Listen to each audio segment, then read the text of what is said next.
C'est l'histoire d'une expérience, d'un concert muet en spectacle, d'un métissage rare et exubérant, d'un mariage de genre artistique à la fois original et unique, un mélange entre tradition et modernité qui reflète singulièrement la trajectoire de l'un de ses concepteurs, le chanteur lyrique congolais Serge Kakouji. Je voulais un peu parler de mon histoire personnelle, tout en sachant que par après, ça sera une histoire universelle.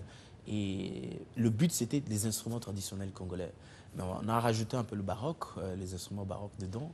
Puis on a commencé à travailler en 2010. Dans Coup fatal, le contre-ténor Serge Kakouji et 12 musiciens quinois ont l'audace de mêler le caractère sophistiqué de la séculaire musique baroque, apprise à un jeune âge dans son Katanga natal, avec le rythme qui coule dans ses veines depuis sa naissance, la musique traditionnelle congolaise.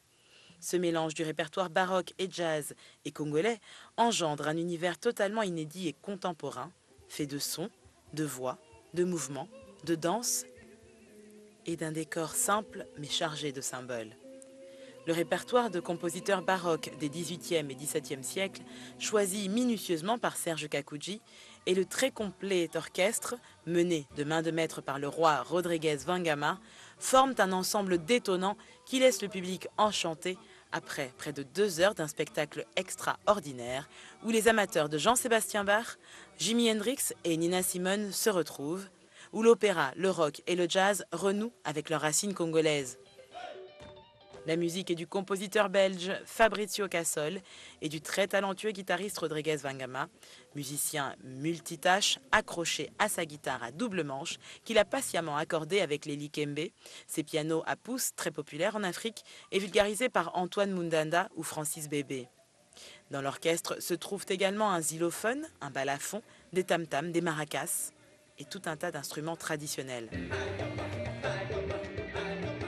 La musique congolaise, c'est vraiment une musique polyphonique. Et puis la musique baroque aussi, c'est la même chose.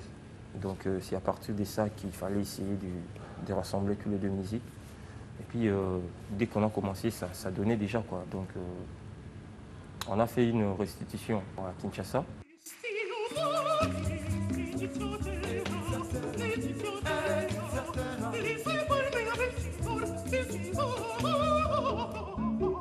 Donc il y avait tout le monde qui était étonné. Comment vous avez pu faire ça?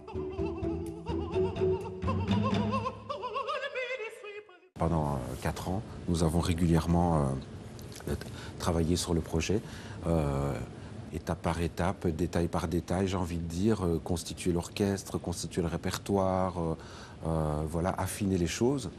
Voilà, c'est un travail qui était extrêmement passionnant. Le décor simple et minimaliste se focalise sur un rideau de douille, de balles, signé Freddy Tsimba, connu pour ses troublantes sculptures provenant de zones de guerre du Congo, dont on n'oublie pas les souffrances malgré l'extrême vitalité de son peuple. Le clou du spectacle réside dans le caractère multitalentueux des musiciens, chanteurs, danseurs, sapeurs qui assènent les coups fatals grâce à une mise en scène de Alain Platel qui a majestueusement dirigé la scénographie. J'avais envie de montrer et d'accentuer quelque chose que tout le monde qui va en Afrique voit immédiatement, sent. C'est ce qu'on appelle en anglais « lust for life », ce désir de vivre pleinement, même dans la misère. Et ça, je trouve, c'est un message qui, pour nous, qui vivons dans un confort énorme, pourrait être, je croyais, peut être très important. Parce que nous, avec tout ce qu'on a, j'ai l'impression qu'on est beaucoup plus déprimés que les gens que j'ai rencontrés à Kinshasa. On peut aussi rebeller en exprimant cette joie de vivre. C'est une autre forme de rébellion que je trouve qu'on ne voit pas assez. Le spectacle Coup fatal est en tournée européenne en ce moment. Après Hambourg, Londres, la troupe congolaise est à Bruxelles jusqu'à ce jeudi 11 juin. À la rentrée, ce trait d'union artistique entre la musique baroque européenne et les mélodies traditionnelles africaines donnera une représentation à Kinshasa, berceau de cette belle production.